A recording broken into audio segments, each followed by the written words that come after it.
Shalom saudara, bertemu lagi dengan saya, dengan Pendeta Yohanes Sayers dalam program Find Your Destiny.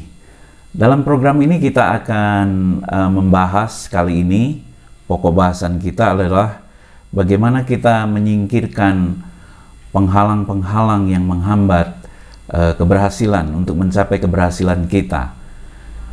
Nah, saya percaya bahwa banyak teori dan juga motivasi-motivasi yang diberikan kepada kita oleh pengajar-pengajar motivator yang handal, dan banyak sekali rumusan dan resep-resep untuk mencapai keberhasilan di dalam hidup kita.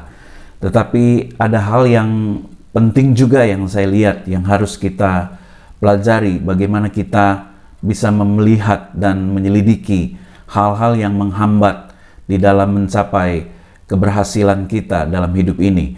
Nah, apapun yang kita kerjakan selalu ada penghambat dan penghalang untuk kita mencapai sesuatu yang kita ingin capai sampai kita berhasil di dalam tujuan kita. Nah, ada 4 penghalang terbesar yang boleh saya simpulkan di dalam pengamatan saya, dan this is the 4 greatest obstacles to get success. Ini adalah 4 penghalang terbesar di dalam setiap kita untuk mencapai keberhasilan. Ada banyak definisi kesuksesan atau keberhasilan. Bagi sebagian orang, kesuksesan adalah kondisi ketika seseorang sudah memiliki uang dan harta dalam jumlah tertentu, atau jika seseorang sudah memiliki pengikut yang banyak, atau jika seseorang berhasil menjadi yang terbaik, menjadi the best dalam bidang tertentu, atau juga memiliki keluarga yang harmonis dan baik semuanya. Bermacam definisi bisa muncul tergantung pada tata nilai dan latar belakang seseorang atau sebuah kelompok. Bermacam definisi ini bisa muncul, namun secara umum kesuksesan dapat diukur berdasarkan pencapaian atau hasil yang diperoleh. Kalau boleh saya simpulkan, keberhasilan, definisi keberhasilan adalah ketika orang-orang sudah mencapai tujuannya dalam hidupnya. Jadi ketika kita bekerja, berusaha, atau melakukan satu misi dan tugas, atau kita menjalani kehidupan ini dan semua tujuan di dalam hidup kita dan impian di dalam hidup kita sudah kita capai di dalam hidup ini, maka kita bisa disebut berhasil dalam kehidupan kita. Nah, bagi sebagian orang definisi kesuksesan adalah pencapaian prestasi atau memiliki persediaan yang cukup dan berlimpah. Nah, tetapi di dalam Tuhan, ketika kita percaya kepada Yesus, bagi Tuhan sukses diukur dari kesetiaan dan pengabdian kita kepada panggilan dan pilihan kita kepada Tuhan. Nah, ketika kita memilih, memutuskan untuk mengikut Tuhan, dan ketika kita meresponi panggilan Tuhan dalam hidup kita, atau kita meresponi panggilan Tuhan untuk melakukan satu misi Tuhan, satu visi Tuhan di dalam hidup kita, dan kita setia di dalam panggilan itu. Ada banyak orang memutuskan untuk memilih, tetapi banyak orang juga gagal untuk setia kepada pilihan dan panggilannya. Ini penting saudara untuk kita pelajari. Bagi Tuhan, sukses diukur dari kesetiaan dan pengabdian kita pada pilihan dan panggilan Tuhan tersebut. Ketika Tuhan melihat kita setia dalam panggilan itu, walaupun kita di dalam kesulitan dan penderitaan dan banyak hal yang belum tercapai secara pribadi dalam hidup kita, tetapi ketika kita setia sampai akhir kita di dalam meresponi panggilan dan pilihan Tuhan terhadap diri kita, itu kita diukur oleh Tuhan, kita adalah orang yang sukses di mata Tuhan. Jadi ada banyak definisi tergantung latar belakang dan tata nilai yang kita masukkan di dalam pencapaian kita untuk berhasil dalam hidup ini. Puji Tuhan. Nah, keberhasilan kita di hadapan Tuhan diukur oleh sebuah tongkat pengukur Tuhan, yaitu yang saya sebut kehendak Tuhan. Apa yang kita lakukan di dunia ini diukur oleh sebuah kehendak.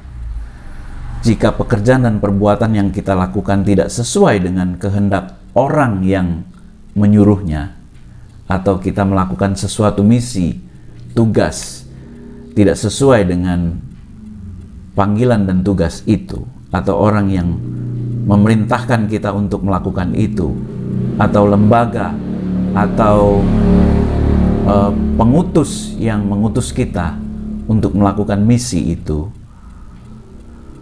maka kita tidak berkenan kepadanya, dan bahkan sebuah kesepakatan dan perjanjian pun lahir dari sebuah kehendak, dan kita harus menyelesaikan misi dan tugas itu dengan baik sesuai dengan apa yang diinginkan. Nah, tongkat pengukur di mata Tuhan adalah kehendak Tuhan, adalah sebuah tongkat pengukur bagi Tuhan. Nah, Alkitab berkata di dalam Kisah Para Rasul pasal 13 ayat 22 dan 36, ini tentang Daud, bagaimana Daud di mata Tuhan dia berhasil sebab dia melakukan segala kehendak Tuhan di dalam seluruh kehidupannya. Setelah Saul disingkirkan, Allah mengangkat Daud menjadi raja mereka. Tentang Daud, Allah telah menyatakan, "Aku telah mendapati Daud bin Isai, seorang yang berkenan di hatiku dan yang melakukan segala kehendakku." Sebab Daud melakukan kehendak Allah pada zamannya. Daud melakukan kehendak Tuhan dalam seluruh kehidupannya, dan dia berhasil di mata Tuhan. Sebab di dalam seluruh hidupnya, apa yang dilakukan, apa yang dia kerjakan, apa yang dia inginkan, dia menyelaraskan segala tugas pekerjaan dan kehidupannya sesuai dengan kehendak Tuhan. Jadi menurut Tuhan, kesuksesan adalah ketika kita setia dalam panggilan dan pengabdian kita kepada panggilan itu. Haleluya, puji Tuhan. Ada 7 hal penting untuk mencapai keberhasilan di dalam Tuhan. Yang pertama adalah kita diurapi atau full of Holy Spirit. Because the Holy Spirit is our guidance, our leader spiritually. Jadi Roh Kudus diberikan kepada kita adalah untuk menuntun kita dan memimpin kita ke dalam seluruh kehendak Tuhan, ke dalam seluruh misi yang Tuhan ingin kita lakukan dalam kehidupan kita, sehingga kita tidak disesatkan, kita tidak salah arah, kita tidak menyimpang dari apa yang Tuhan inginkan kita lakukan dalam kehidupan kita, dan kita tidak meleset, hamartia, kita tidak melakukan dosa yang menyimpang dari kehendak Tuhan. Hamartia itu adalah pelanggaran akan hukum Tuhan, ya, kehilangan jati diri, dan juga meleset dari arah dan tujuan yang Tuhan sudah tetapkan dalam kehidupan kita. Itulah hamartia, artinya dosa di dalam firman Tuhan. Nah, dipenuhi oleh Roh Allah, diurapi oleh Roh Tuhan, seperti Daud. Ketika Daud diangkat menjadi raja, Tuhan mengurapi dia melalui hambanya, yaitu Samuel. Ada pengurapan Tuhan yang turun atas Daud. Di dalam keberhasilan, mencapai keberhasilan di dalam iman Kristiani kita, kita berbeda dengan orang dunia. Mereka mengandalkan kekuatan sendiri, teori-teori, dan mereka masuk pada hukum alam. Tetapi bagi kita yang hidup di dalam Kristus, kita hidup di dalam 2 hukum, saudara. Ada hukum spiritual dan ada hukum alamiah. Nah, kita tidak boleh mengabaikan 2 hukum ini, karena kita terdiri dari 2 unsur, yaitu spirituali, kita berasal dari Tuhan, ada roh kita, dan secara jasmania, physically, kita taken from the dust, ya, dari debu tanah, dari dunia ini. Bagian itulah bios yang saya katakan, dan zoe itu adalah nafas Allah yang ada di dalam diri kita. Kita adalah makhluk alami yang terdiri dari 2 unsur, yaitu secara jasmania kita berasal dari bumi, dan secara rohani kita berasal dari Allah. Kita hidup di dalam 2 hukum, 2 alam. Secara rohani kita harus takluk di bawah hukum rohani, tetapi secara alami juga kita harus takluk di bawah hukum alamiah. Ada prinsip-prinsip secara alamiah di dunia ini. Ketika kita ingin mencapai keberhasilan, kita harus bekerja, kita harus berpacu dengan waktu, sebab dunia ini diciptakan, dimasukkan oleh Tuhan di dalam dimensi waktu yang terus berjalan, dan kita harus berpacu dan berlomba selama masih ada kesempatan dan waktu yang Tuhan berikan kepada kita. Semua ditaruh oleh Tuhan di dalam ruang dan waktu. Dalam hal ini kita sebut dengan keterbatasan, the limited session. Dalam durasi yang terbatas, kita diberikan umur yang terbatas, dan kita harus pergunakan dengan baik. Itulah orang bijak, bagaimana dia mengetahui dan memperlakukan waktu yang dimiliki oleh hidupnya, di dalam hidupnya, dalam kesempatan yang Tuhan berikan kepada dia. Kembali with the Holy Spirit, we back to the Holy Spirit. Roh Kudus diberikan kepada kita untuk menuntun kita dan mengajar kita. Dan Tuhan mengurapi kita, artinya kita diberikan kemampuan, kekuatan untuk memperoleh keberhasilan di dalam kehidupan kita. Tanpa roh Tuhan, kata Daud, aku tidak ada apa-apa. Aku bukan siapa-siapa. Ya, tanpa roh Tuhan, Daud tidak bisa bertindak apa-apa. Tetapi oleh karena roh Tuhanlah, maka Daud bisa memperoleh kemenangan. Yang kedua, hal yang penting untuk mencapai keberhasilan adalah memiliki hikmat dan pengetahuan. Wisdom and knowledge. This is the very important things that we should have when we want to get our success in life.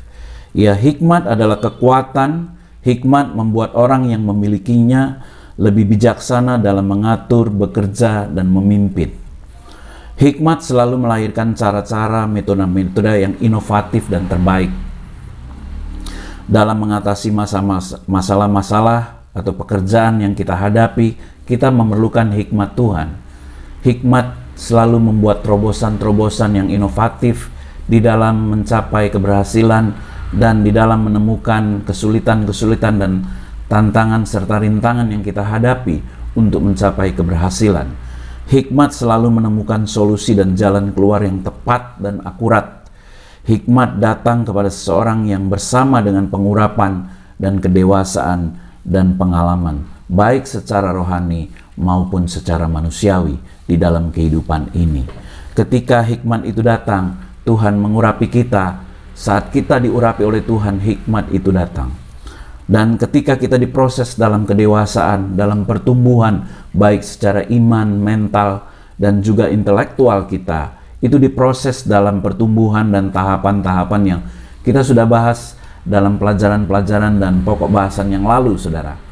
Dan pengalaman itu sangat penting. The experience is very important, karena kita mempelajarinya berulang-ulang dari hal yang sama yang kita hadapi, sehingga kita bisa mencapai satu rumusan dan kesimpulan yang matang. Seorang penemu, seorang discovery, ya, yang menemukan, ya, yang menginovasi, menemukan sesuatu yang discover, menemukan sesuatu sains dan teknologi di dalam bidang sains dan teknologi, yaitu teknologi-teknologi yang canggih yang kita pakai sekarang ini. Mereka melakukan eksperimen-eksperimen yang berulang-ulang, sehingga mereka memperoleh perbaikan-perbaikan di sana-sini dan merumuskan dan menyimpulkan sehingga penemuan mereka menjadi sempurna, dan itu bisa kita nikmati hari ini. Karya apa yang kita bisa sebutkan? Lampukah, elektronika, mobilkah, pesawat terbangkah? Itu mereka eksperimen berulang-ulang. Mereka taruh di laboratorium mereka dan mereka praktek, adakan uji coba yang berulang-ulang sehingga hasil karya mereka menjadi sempurna. Kita tidak menjadi hebat di dalam satu hari, itu yang perlu kita garis bawahi.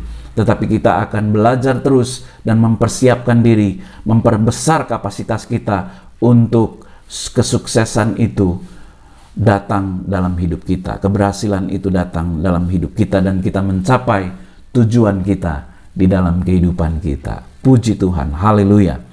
Nah, yang ketiga adalah pengkhotbah. Sebelum yang ketiga, saudara, ada pengkhotbah 10 ayat 10. Jika besi menjadi tumpul dan tidak diasah, maka orang harus memperbesar tenaga. Tetapi yang terpenting untuk berhasil ialah hikmat. Haleluya. Ada satu raja yang luar biasa yang dipakai dan diurapi Tuhan secara luar biasa di bumi ini dan pernah ada di bumi ini, dan sebelum dia dan sesudah dia tidak ada raja seperti dia, yaitu Raja Salomo, Raja Sulaiman. Raja Salomo yang kita kenal penuh hikmat, dan Tuhan mengaruniakan karunia hikmat yang luar biasa. Dan ketika Raja Salomo memerintah di Yerusalem dan Israel, dan ada kedamaian di seluruh bumi, sebab semua orang, raja-raja, pemimpin-pemimpin bangsa, orang-orang yang ternama, bahkan orang-orang bijak dari timur dan dari berbagai bangsa datang untuk mendengarkan hikmat Salomo, dan itu luar biasa. Maka terjadilah perdamaian dan kedamaian yang dahsyat di dalam dunia ini. Dan saudara, selama pemerintahan Salomo tidak ada peperangan terjadi di dalam kehidupan di dunia ini, saudara. Nah, hal yang ketiga adalah memiliki sikap yang baik dan teruji. The attitude, the good attitude is make us to be survive in everything, ya. Jadi attitude yang baik, sikap yang baik membuat kita tahan uji dan kita dapat bertahan dalam segala situasi dan keadaan, saudara. Ketika kita memiliki attitude yang baik, maka attitude itu yang akan menjaga kita. Saya ada firman Tuhan yang berkata demikian, saudara. Roma pasal 5 ayat yang keempat berkata, dan ketekunan menimbulkan tahan uji, dan tahan uji menimbulkan pengharapan, dan pengharapan tidak mengecewakan, karena kasih Allah telah dicurahkan di dalam hati kita oleh Roh Kudus yang telah dikaruniakan kepada kita. Ketekunan tahan uji adalah karakter dan juga sikap yang dibangun setiap saat bagi dalam hidup kita. Nah, saudara, bahasa Inggrisnya mengatakan demikian, saudara. Ya, bahwa endurance will produce character, dan character will produce hope, harapan. Nah, jadi ketekunan, sikap yang tekun, rajin, ulet, dan matang itu akan menghasilkan satu karakter. Karakter itu sama dengan sesuatu yang tahan uji. Ketika sesuatu atau attitude itu menjadi karakter dalam hidup kita, maka saudara, kita menjadi orang yang tahan uji. Di dalam 1 Korintus pasal yang ketiga, mari kita lihat 1 Korintus pasal yang ketiga. Saudara, firman Tuhan katakan,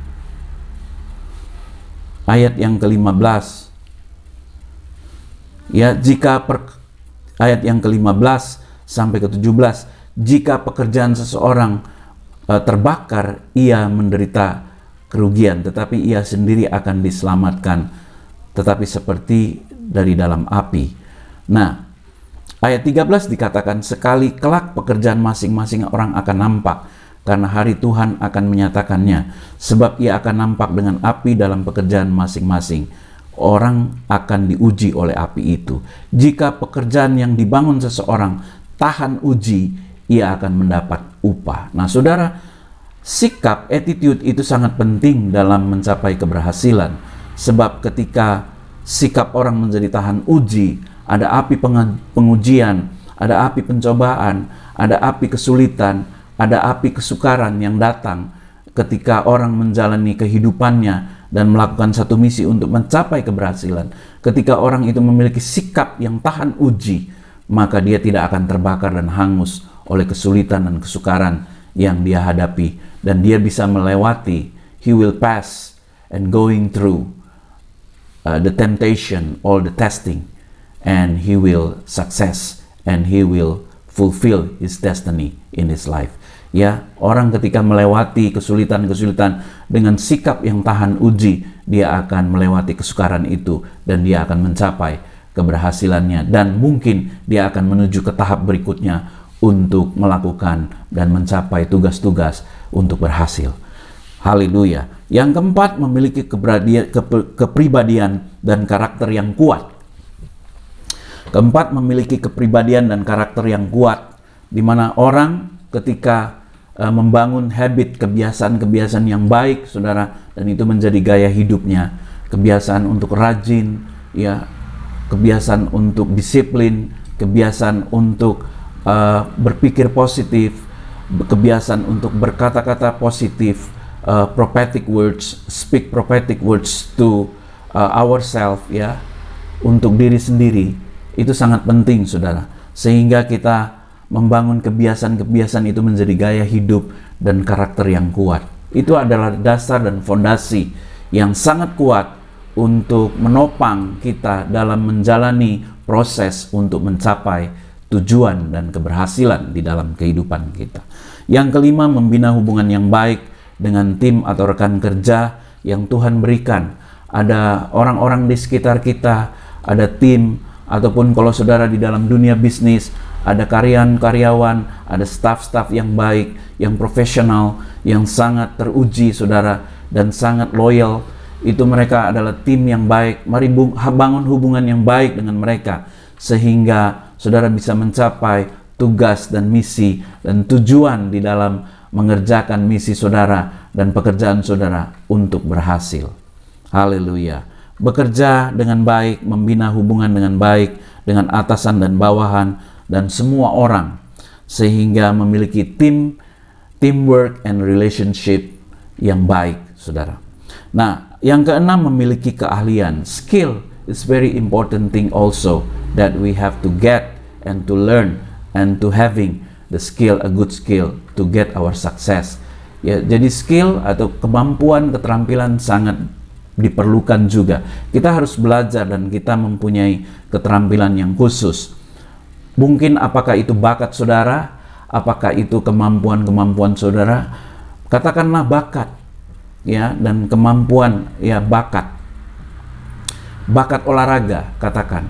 Ada orang yang memiliki bakat olahraga yang luar biasa, dan ketika mereka dilatih, ya, dipersiapkan, ya, dan dipertajam skill mereka, ya, seorang pemain sepak bola, katakan. Saudara lihat ketika orang-orang ini berlatih dengan gigi dan mereka mempunyai keterampilan, skill di dalam bermain sepak bola, olahraga. Mungkin itu sebuah hobi, ya, atau bakat. Tetapi ketika itu dipersiapkan, itu menjadi skill yang luar biasa. Ada orang hobinya nyanyi, dan memang dia punya bakat suara atau musik yang baik, ya, yang luar biasa. Nah, ketika melatih, memperlengkapi, dilatih, dipersiapkan dengan baik, menjadi skill yang bagus, dan itu bisa menghantar dan menjadi kelengkapan untuk mencapai visi dan tujuan sehingga berhasil di dalam destiny kita. Haleluya. Yang ketujuh adalah memiliki komitmen dan tekad yang kuat untuk bangkit, maju, dan berhasil. Kita harus memotivasi dan juga menguatkan diri kita sendiri. Firman Tuhan katakan Yosua 1 ayat 8, kuatkan dan teguhkanlah hatimu. Tuhan sendiri mengatakan bahwa kita juga harus menguatkan hati kita. Artinya kita tidak bisa